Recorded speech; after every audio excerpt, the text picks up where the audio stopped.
اور وہ اس کے ہاتھ پر ادھر ادھر مچل رہا تھا۔ گرومے نے اپنے گلے میں پڑے ہوئے ایک لمبے ہنجے سے زمین میں ایک چھوٹا دائرہ بنایا۔ وہ زمین کو اس طرح کاٹ رہا تھا جیسے وہ کوئی پکا ہوا پھل ہو۔ گروٹا نے کٹی ہوئی زمین کے اس حصے کی مٹی کا تودا اپنے دونوں ہاتھوں سے کسی طبق کے مانند اٹھا لیا۔ اندر ایک چکور گڑا پیدا ہو گیا۔ گڑے میں گرومے نے کوئی سفوف نما شے ڈالی جسے دھواں اٹھنے لگا۔ ان دونوں نے باہمی اتحادی عمل اتنی اجلت میں کیا کہ کوئی اور موقع ہوتا تو میں ان کی مشاقی اور ہنرمندی کی داد ضرور دیتا۔ گروٹا نے گڑے میں اتر کر اپنا جسم کئی بار چھپایا اور باہر نکل کر دوبارہ گرومے کے ساتھ کھڑا ہو گیا۔ گڑے کا دھواں تیز اور تیز ہوتا جا رہا تھا۔ گڑے کے گرد دونوں نوجوان لڑکیوں نے وحشیانہ رقص شروع کر دیا تھا، ایسا رقص جو میں نے تاریخ براعظم کی سرزمین پر اس سے پہلے کبھی نہیں دیکھا تھا۔ پیچھے ڈھول اور تاشوں کی ہیبت ناک آواز، ادھر ان کا اعزاز شکن رقص سے موت، ادھر بانسری کی آواز میں اور زور پیدا ہوتا جا رہا تھا۔ میں نیم پتھر نیم جاں امید و بیم کی کیفیت میں کھڑا کبھی دیوی کو دیکھتا، کبھی میرے کانوں کے پردے اس شور سے پھٹنے لگتے۔ میں کبھی ان وحشیوں کو دیکھتا جنہوں نے آج اپنا سب کچھ داؤ پر لگا دینے کی ٹھان لی تھی۔ ان کی دو نوجوان گلبدن لڑکیاں گڑے کے تلسمی دھوئیں کے مرغولے میں اتنی تیزی اور پھرتی کے ساتھ تھرک رہی تھی جیسے وہ ایک مشین ہو جس کا بٹن دبا دیا گیا ہو۔ یکا گروٹے کے کاندھے پر بیٹھا ہوا نیولا جس لگا کر زمین پر کود گیا اور میرے گلے میں پڑے ہوئے چوبی عرصے کی طرف بڑھا۔ اس نے چھپٹ کر ازا میرے گلے سے چھیننا چاہا۔ میں نے اسے اور زور سے دبا لیا، لیکن میرے اس اقدام پر نیولا بار بار میرے گلے کی طرف چھپٹنے لگا، قریب تھا کہ میری گردن میں پڑے ہوئے تحائف ٹوٹ ٹوٹ کر گر جاتے کہ میں نے جیرا کاکا کی کھوپڑی آگے کر لی، اسے ہاتھ میں لے کر زیر لب ایک دعا پڑی۔ پھر میں نے اپنے چوبی ازدے کا ڈھانچہ زمین پر چھوڑ دیا۔ ازدا زمین پر گرتے ہی اپنی اصلی حالت میں آ گیا۔ اس نے رینگنا شروع کر دیا اور نیولا مجھ پر حملہ کرنے کی بجائے سے الجھ گیا۔ زمین پر ان دونوں کے درمیان رسا کشی شروع ہو گئی اور وہ الجھتے الجھتے گڑے کے نزدیک پہنچ گئے۔ دیوی بدستور بانسری بجانے میں منحکم تھی۔ اس کی لے اتنی دردناک پر اثر تھی کہ وہ پاگلوں کی طرح اس کی سمت کا تعین کر رہے تھے۔ انہوں نے نیولا اس وجہ سے میرے پاس بھیجا تھا کہ دیوی میرے قریب موجود تھی، لیکن نیولا میرے گلے میں پڑا ہوا چوبی ازدا دے کر اسے الجھ گیا اور میں نے ازدے کو اس لیے زمین پر چھوڑ دیا تھا کہ وہ اپنے پرانے دوست سے مانکے میں مصروف رہے۔ گروٹا کے ہاتھوں سے نیولا نکل چکا تھا۔ ہر گروٹا نے ان دونوں لڑکیوں کو گڑے کے اندر کھڑا ہونے کا حکم دیا، خود دور کھڑا ہو گیا۔ اس کے ایک اشارے پر بے شمار نیزے ان دونوں لڑکیوں کے جسموں میں پیوست ہو گئے۔ کسی چھلنی کی طرح خون ان کے جسموں سے بہنے لگا۔ انہیں کوئی چیخ مارنے یا اف تک کرنے کی مہلت نہیں ملی۔ دھواں اگلتا ہوا گڑا خون سے بھر گیا۔ انہوں نے لڑکیوں کے ستے ہوئے بدن نکال کر ایک طرف پھینک دیے اور سب زمین پر لیٹ گئے۔ انہوں نے زمین سے اپنے سینے ماتمی انداز میں رگڑنے شروع کر دیے۔ ہجوم کے حلق سے متواتر عجیب و غریب آوازیں نکل رہی تھی۔ ان میں ایسی ہیبت تھی جیسے بجلی کی چمک اور بادلوں کی گرج ہو۔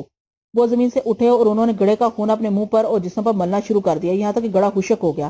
انگروما کا ہر شخص کسی نہ کسی عمل میں مصروف تھا۔ وہاں پراسرار علوم جاننے والوں کی کوئی کمی نہیں تھی۔ جب انہیں خاصی دیر ہو گئی اور میرا بلائی دھڑ جوں کا دور رہا تو مجھے کچھ ڈھارس ہوئی۔ یقیناً دیوی کو اپنی سرزمین سے نکالنے اور اس کی بانسری کی آواز بند کرنے میں ناکام ہو گئے تھے، اور دیوی بہت سرشار حالت میں بانسری بجا رہی تھی۔ اسے کوئی ہوش نہیں تھا کہ وہ کیا کر رہے ہیں، وہ اپنی دھن میں مگن تھی۔ زمین سے اٹھ کر خون اپنے جسم پر مل کر انہوں نے جیرا کاکا کا نام لے کر آسمان کی طرف دیکھا۔ نیولا میرا ازدا چھوڑ کر دوبارہ گروٹا کے کاندھے پر سوار ہو گیا۔ مجھے حیرت تھی کہ وہ اب تک ایک فاصلے پر کیوں کھڑے ہیں، آگے کیوں نہیں بڑھ رہے ہیں۔ میرے قریب دیوی کھڑی تھی، شاید اس نے انہیں ایک فاصلے پر رکنے پر مجبور کر دیا تھا۔ وہ سر پٹک پٹک کر اور جھنجھلا کر بار بار ادھر ادھر دیکھتے تھے۔ ہر ایک بڑا شخص صفے چیرتا ہوا آگے آیا۔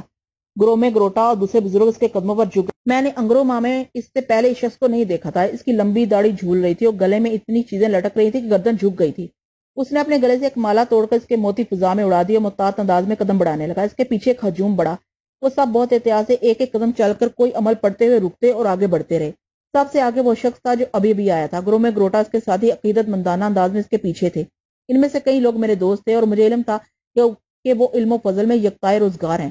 انہیں اپنی جگہ حرکت کرتے اپنی طرف آتے دیکھ کر دیوی میرے پاس سے ہٹ گئی، مجھ سے دور کھڑی ہو گئی۔ نتیجتاً ہجوم کی سمت کا رخ اسی طرف ہو گیا۔ اس نادیدہ آواز کی سمت کا سراغ لگانے، اس کا تعاقب کرنے میں سرگرداں تھے۔ اس آواز نے ان کی سحرکاریاں بے اثر کر رکھی تھیں۔ وہ آواز کو پکڑنا چاہتے تھے۔ وہ تعداد میں اتنے زیادہ اور باکمال لوگ تھے کہ دیوی کا ان سے بچ کر نکلنا مشکل تھا، مگر دیوی مسلسل اپنی جگہ بدل رہی تھی۔ اس نے کوئی ایسا عمل کیا تھا جس سے وہ نابلد تھے۔ وہ میرے قریب سے ہی ہو کر گزر گئے۔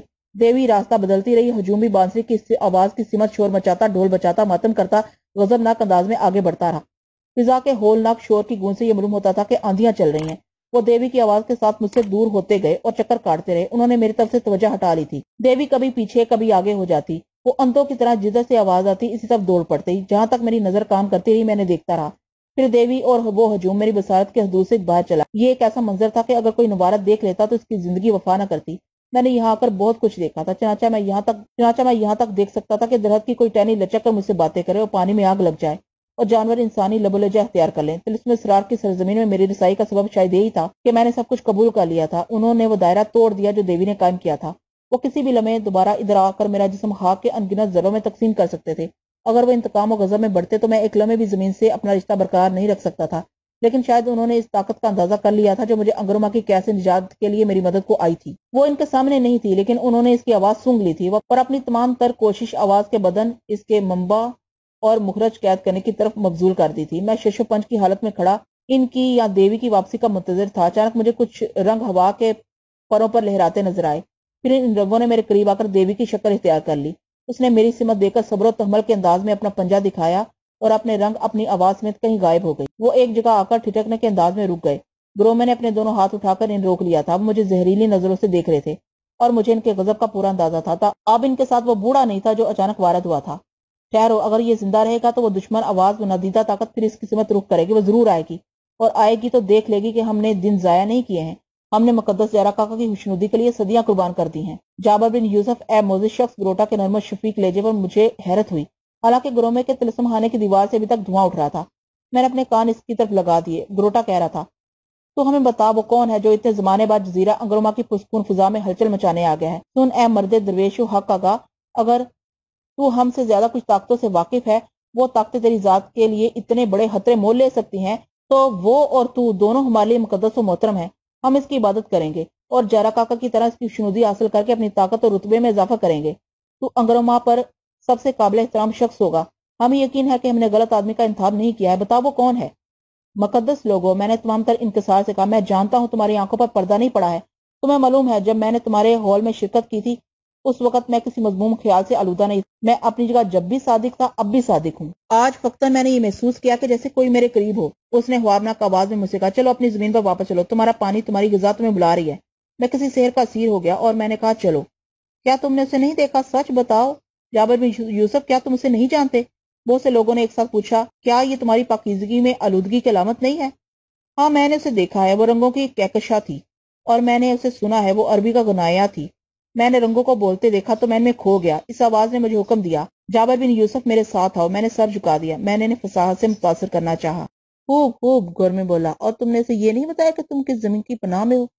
تم نے اسے یہ باور نہیں کرایا کہ اب تم اس دنیا میں سب سے دلکش اور محفوظ جگہ ہو جہاں علم کی قدر ہے، جہاں زندگی کا ایک مقصد ہے؟ تم نے اسے یہ نہیں بتایا کہ تم عالموں اور دانش مندوں کے درمیان ہو، اور تم تاریخ بر اعظم کی رسوا اور ظالم ملکہ قابلہ کے خلاف سفرہ ہونے والے ہجوم میں شامل ہو گئے ہو؟ کیا ایک ایسی بڑی طاقت میری دلیل سے متاثر ہو سکتی تھی جس نے اپنی آواز کے جادو سے انگرما کے بزرگوں کو تادیر پریشان رکھا؟ میں نے اعتماد سے جواب دیا، مجھے اسے کچھ کہنے کا موقع ہی نہیں ملا۔ سنو معزز لوگوں، میں سمجھتا ہوں کہ ہماری غفلت کے بارے میں کوئی آسمانی تنبیہ ہے، کوئی اشارہ ہے کہ ہم اپنے مقصد میں کچھ کم پرجوش ہو گئے ہیں۔ ہم پر عورتیں اپنا اثر بڑھا رہی ہیں، زمین کی علائشوں سے ہمارے ہاتھ آلودہ ہیں۔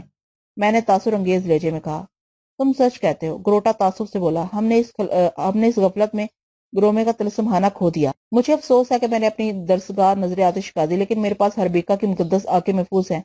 یہ غلطی ہم میں سے کوئی بھی کر سکتا تھا اگر اسے کسی بلا سے واسطہ پڑتا۔ کیا میں نے تمہیں مطمئن کر دیا ہے؟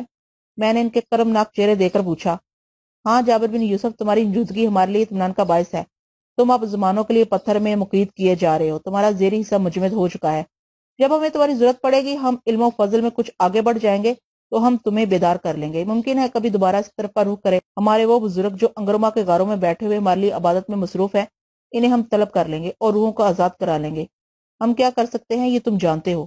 گروٹا کے لہجے میں سختی آ گئی تھی۔ نہیں، میں پتھر میں مقفل ہونا نہیں چاہتا، میرے بیان پر شک نہ کرو، میں تمہارا ساتھی ہوں۔ میں نے قابلہ کی سرکوبی کے لیے تمہارے ساتھ آواز نہیں ملائی۔ مجھے علم کی لگن ہے، میں کسی بھی موقع پر تمہارا اچھا گھوڑا ثابت ہو سکتا ہوں۔ جب میں تم سے کچھ سیکھ لوں گا اس کا تو مجھے پتھر کا ہول پہنا دینا۔ لیکن ابھی میں ان کی منت کرتا رہا، انہوں نے میری کوئی درخواست دروغ اتنا نہیں سمجھی۔ وہ اپنے جادوئی عمل میں مصروف ہو گئے۔ پتھر میں منتقل کرنے کا گر میں نے بھی سیکھا تھا، میں انہیں کسی وقت بھی بیدار کر سکتا تھا، لیکن کتنی ہی بار یہ عمل پڑھنے کے بعد میری حالت میں کوئی فرق نہیں آیا تھا۔ جو وہ کسی طور اپنے ارادے سے باز نہیں آئے تو میں نے ڈھال کے طور پر شپالی ان کے آگے کر دی۔ اسے ہٹا لو گروٹا جی، ہاں اسے ہٹا لو جابر بن یوسف، تمہاری یہ مزاحمت بسود ہے۔ میری درخواست ہے کہ تم اپنے فیصلے پر نظر ثانی کر لو۔ تم کن لوگوں سے انکار کرے ہو؟ گرومے نے کہا، اپنے دوستوں اور ساتھیوں سے۔ میں نے لجاجت سے کہا، تمہاری فلاح اسی میں ہے کہ تم اپنے موجودہ جسم میں نہ رہو۔ گروٹا بولا، یہ کوئی سزا نہیں ہے، یہ تمہاری حفاظت ہے۔ انہوں نے میری درخواست پر اپنے رد عمل پر کوئی ترمیم نہیں کی، مگر مجھے یہ احساس ہوا کہ جیسے میرے جسم کے بالائی حصے پر سرنگا کی عظیم دیوی اپنا ہاتھ پھیر رہی ہے۔ ادھر میں نے زیری حصہ منجمد ہونے سے بچانے کے لیے اپنے تحائف کے ذریعے بھی کوئی مزاحمت نہیں کی تھی۔ میں نے ڈبوگی کے سینگ آگے کر دیے، آزا زندہ کر لیا اور شپالی رگڑتا رہا۔ میں نے اپنے تحفے اپنے جسم پر پھیلا لیے۔ تم غلطی کر رہے ہو، حیرت ہے تمہیں انگروما کے بزرگوں کا عرفان ابھی تک نہیں ہوا؟ مجھے ان کا پورا عرفان ہے، لیکن میں پتھر میں منتقل ہونے سے مر جانا بہتر سمجھتا ہوں۔ میں کسی احساس کے بغیر زندہ رہنا نہیں چاہتا۔ گرومے نے گروٹا سے کچھ کہا۔ گروٹا صفاقی سے کہنے لگا، اگر تم آمادہ نہیں ہو تو ہم تمہارے آدھے جسم پر ہی کنات کر لیں گے۔ کیا تمہارا مطلب ہے کہ تم مجھے اسی حالت میں چھوڑ کر چلے جاؤ گے؟ ہاں، اس کے سوا ہمارے پاس کوئی چارہ نہیں ہے۔ بہت جلد تم خود یہ مطالبہ کرو گے کہ ہم تمہیں مکمل طور پر پتھر میں منتقل کر دیں۔ ہم تمہیں کھلے آسمان میں استادہ کریں گے تاکہ دوبارہ کوئی تمہارے پاس آئے اور ہم اسے بھی تمہاری طرح اپنے بڑھتے ہوئے ہجوم میں شامل کر لیں۔ نہیں دوستو، اے انگروما کے نیک لوگوں، یہ ظلم ہے، یہ میری وفاداریوں کی نسپاس گزاری ہے۔ میں تم سے احتجاج کرتا ہوں، آؤ مقدس جیراکاکا کی عبادت کریں۔ گروٹا نے ہجوم سے کہا، انگروما کے لوگ اس نادیدہ آواز کی حزمیت کا جشن منائیں۔ جابر بن یوسف کو یہ چھوڑ دیا جائے، جب وہ آمادہ ہو جائے گا تو ہمیں اس کا بلائی جسم پرسکون کرنے میں کوئی دشواری نہیں ہوگی۔ میرے پکارنے اور احتجاج کرنے کے باوجود وہ چھوڑ کر چلے گئے۔ میری آنکھیں گرومے کے طلسمخانے کے دھوئیں سے جلنے لگیں۔ سرنگا کی دیوی نہ جانے کہاں چلی گئی تھی۔ میں نہ زندوں میں تھا نہ مردوں میں۔ میرا نچلا حصہ مفلوج تھا، اوپر کا حصہ اپنی زبو حالی پر نوخا خواں تھا۔ میں تب کے اس کیفیت میں مطلع رہ سکتا تھا۔ میں کب تک اپنا بلائی حصہ زیری حصے پر کھڑا رکھ سکتا تھا؟ اگر وہ اس طرف کا رخ کرے تو میرا کیا حال ہوگا؟ پھر مجھے خیال آیا کہ دیوی کا پتہ چلانے کے لیے ہربیکا کی آنکھوں سے مدد لینی چاہیے، لیکن ان آنکھوں کے عدسے میں سمندر کی لہریں تھی اور دیوی سمندر میں کہیں نہیں تھی۔ ممکن ہے جزیرے ہی پر ہی کہیں روپوش ہو گئی ہو۔ وہ دوبارہ آئے گی تو مجھے کیا رویہ اختیار کرنا ہوگا؟ اب وہی میرا سہارا ہے۔ انگروما کے لوگ اب مجھ سے متنفر ہو چکے ہیں۔ دیوی ہی عافیت کا ایک راستہ ہے جو وہ انگروما کے سحر سے بچ کر جا سکتی ہے، کلاری جیسے دیو حکل شخص کو ختم کر سکتی ہے، اقابلہ کے روبرو شیشے کا جاڑ توڑ کر نکل سکتی ہے، وہ یہاں بھی آ سکتی ہے۔ تو وہ دوبارہ آ کر میری مدد کیوں نہیں کر سکتی؟ اب اس میدان میں کوئی نہیں تھا، صرف میں تھا۔ آہر گرومے کے طلسم قدے کے ملبے سے نشا برآمد ہوئی۔ میں نے اس حسین عورت کو پوری قوت سے پکارا، وہ ان لوگوں سے اپنے بدن کے حوالے سے میری سفارش کرے۔ نشا انگروما میں مجھ سے سب سے زیادہ قریب ہونے کی دعوے دار تھی۔ وہ ایک حسرت ناک نظر ڈال کر اس طرف چلے گی جس طرف ہجوم گیا تھا۔ میں اسے پکارتا رہ گیا۔ رات کے وقت میری آنکھوں میں درد ہونے لگا، گردن ڈھلکنے لگی۔ گرومے کے تباہ شدہ طلسم خانے سے جو بھی گزرتا میری ہیبت کو ضائع دے کر مسکراتا ہوا چلا جاتا۔ جابر بن یوسف الباقر کے سینے پر عظیم الشان نوادر آراستہ تھے، مگر وہ اپنا نچلا در اپنی اصل حالت میں لانے کا حقیر سا کارنامہ سر انجام نہیں دے سکتا تھا۔ رات کے آخری پہر جب میرا بلائی جسم بری طرح دکھنے لگا، میری آنکھیں کھلنے لگی۔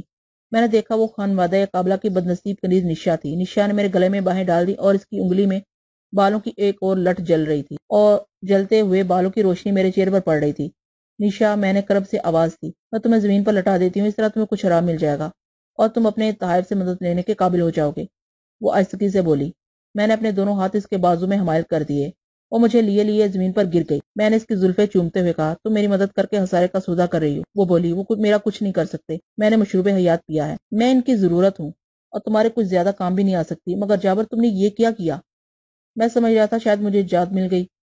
او میرے غریب آدمی، دیوتا تم پر رحم کرے، تم نے کیسی مصیبتیں اٹھائی ہیں، کیسے نادر تحائف حاصل کیے ہیں، تمہارا کیا حال ہو گیا ہے، تم اپنے تحائف کا آزادانہ استعمال کیوں نہیں کرتے؟ ان سے کیا ممکن نہیں ہے؟ مگر میرے دوست، یہ خیال رکھنا کہ انگروما میں طریق براعظم کے سب سے قداور لوگ جمع ہو گئے ہیں، مجھے فوراً یہاں سے جانا چاہیے۔ عزیز نشا، اب میں زمین پر لیٹ کر تحائف استعمال کروں گا، مجھے یقین ہے کہ وہ دوبارہ ادھر کا رخ کرے گی۔ میرے منہ سے بے اختیار نکل گیا، وہ کون؟ نشا نے حیرت سے پوچھا۔ مجھے فوراً خیال آ گیا۔ میں نے کہا، وہی رنگوں کی کہکشاں، وہی صورت و سرور کا سمندر۔ میں اسے کیا نام دوں؟ شاید وہ کبھی نہ آئے اور یہاں کوئی نہیں آئے گا۔ نشا نے افسردگی سے کہا اور میرے پہلو سے اٹھ کر کھڑی ہو گئی۔ اسے زیادہ دیر تک روکنا مناسب نہیں تھا۔ میں نے اسے جانے دیا۔ اب میں زمین پر لیٹا ہوا تھا اور اپنی ٹانگوں کو بلائی حصے کے زور سے حرکت دینے کی کوشش کر رہا تھا۔ میں نے اپنے تحائف سر کی طرف ڈال کر گردن دونوں طرف سے پکڑ کر صرف سینے کے بل زور دیا۔ میں اب جگہ سے کھسک گیا تھا۔ یہ ایک تکلیف دہ عمل تھا۔ 2-3 بار اس طرح میں نے جھٹکے دیے اور لڑکتا ہوا ایک درخت کے سائے میں آ گیا۔ نیچے مخملی سبزہ تھا۔ نشا کے جام کا اثر چڑھ رہا تھا۔ آنکھیں بھاری ہونے لگی اور میں نے دل کی گہرائیوں سے سرنگا کی دیوی کو یاد کرنا شروع کر دیا۔ ساتھ ہی میں نے شپالی کی ڈوری کا آخری سرا تھام کر اسے اپنی ٹانگوں پر پھیرنے کی کوشش کی اور ازدے کو اپنی حفاظت کے لیے حکم دیا۔ جتنے عمل بھی مجھے یاد تھے وہ میں نے دہرانے شروع کر دیے۔ نہ جانے وہ کون سا عمل تھا کہ مجھے اپنی ٹانگوں میں حرکت سی محسوس ہوئی۔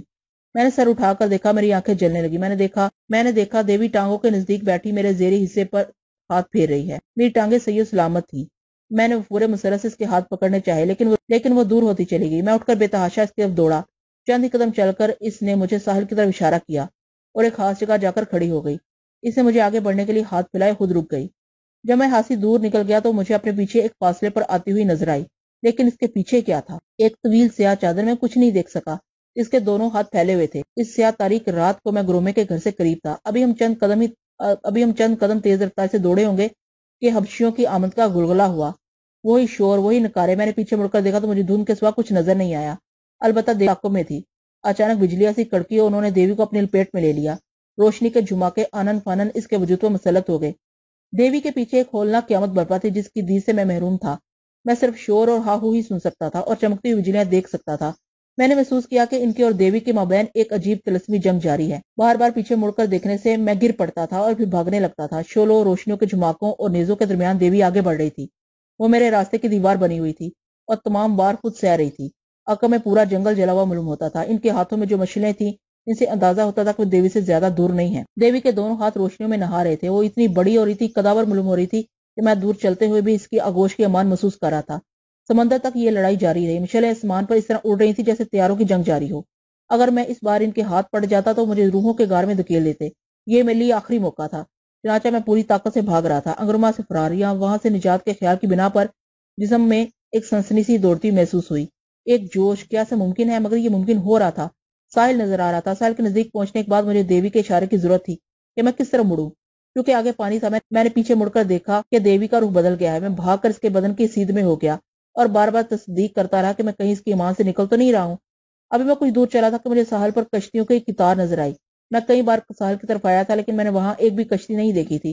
خود میری کشتی بھی انہوں نے اچھل کر دی تھی۔ کشتیاں دیکھ کر مجھے یقین ہو گیا کہ میں انگرما سے نجات حاصل کر رہا ہوں۔ یقین نہیں آتا تھا کہ 2.5 سال کا طویل عرصہ گزارنے کے بعد ایک دن رہائی کا پروانہ مل جائے گا۔ اب دیر کیا تھی، سامنے سمندر تھا اور کشتیاں میرے سامنے تھیں۔ دیوی اپنی غیر معمولی طاقت کے ذریعے ڈھال بنی ہوئی تھی، یہاں تک لے آئی تھی۔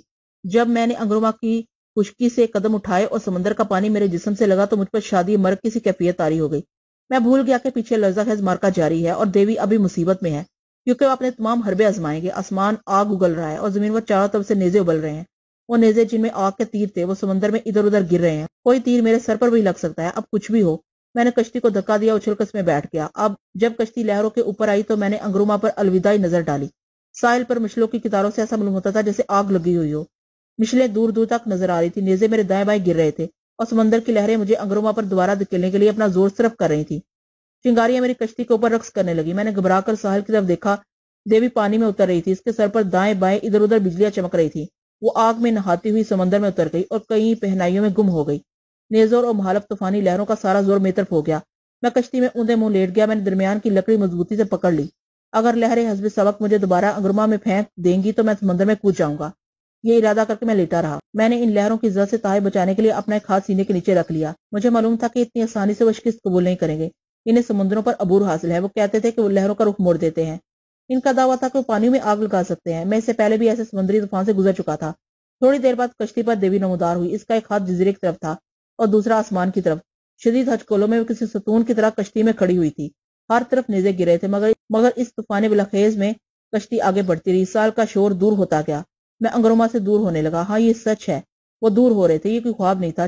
5-6 سال بعد میں اپنے علاقے کی طرف بڑھ رہا تھا، جزیرہ توری کی طرف۔ چند گھنٹوں بعد دیوی نے طوفان پر قابو پا لیا۔ سمندر پرسکون ہوا تو میں نے سر اٹھا کر دیکھا۔ کھلا سمندر، نیلگوں آسمان اور لہروں پر رواں دواں کشتی۔ میں نے احسان مندی کی نظر سے دیوی کی طرف دیکھا۔ میرا جی چاہا کہ اس خوبصورت عورت کو اپنے گلے سے لگا لوں۔ اس نے مسکرا کر مجھے دیکھا۔ وہ چشم و زن میں کہیں تحلیل ہو گئی۔ میں کشتی میں اکیلا رہ گیا تھا لیکن میرے حواس پرسکون تھے۔ اقابلہ کے دشمنوں کی سرزمین بہت دور نکل گئی تھی۔ جزیرہ توری کی طرف کشتی رواں دواں تھی، وہ جگہ جہاں میں نے سب سے پہلے قدم رکھا تھا۔ بھوک پیاس میں 2 دن گزر گئے لیکن یہ احساس کیا کم تھا کہ میں توری واپس جا رہا ہوں۔ میرے لوگ مجھے دیکھیں گے تو کیسا استقبال کریں گے؟ نہ جانے اس رستے میں وہاں کیا تبدیلیاں رونما ہو گئی ہوں۔ ممکن ہے انہوں نے میرا انتظار ختم کر دیا اور وہاں کوئی دوسرا سردار ہو۔ انگرما جانے اور باغیوں کے ساتھ مل جانے کے بعد میرا ان سے رشتہ یوں بھی منقطع ہو چکا تھا۔ سرنگا اور سریتا کا کیا حال ہوگا؟ فلورا پر کیا گزر رہی ہوگی؟ میرے دل میں بے شمار خدشے اور وسوسے جنم لینے لگے۔ خدا قابلہ انگرما سے میری واپسی کو کس نظر سے دیکھے گی؟ مگر وہ جانتی ہوگی کہ میں تنہا اتنے بہت سے لوگوں سے کیسے مارکا آرا ہو سکتا تھا۔ سمندر کی بچھی ہوئی پرسرار لہروں پر بھوک اور پیاس کے عالم میں نے 4 دن گزار دیے۔ میں زندہ رہا۔ تمہید آدمی کو زندہ رکھتی ہے لیکن خشکی کا انتظار بڑا عذابناک تھا۔ میں خود سے باتیں کر رہا تھا۔ کبھی کبھی عربی کا کوئی مشہور نغمہ گنگنانے لگتا تھا۔ فرض کرو اگر توری پر کوئی اور سردار میری جگہ جلوہ فروز ہے تو جب وہ میری صورت دیکھے گا اور جب وہ میرے تہائے پر نظر ڈالے گا تو وہ خود کنارہ کش ہو جائے گا، میں جو کہ باغبان کا سردار بھی ہوں۔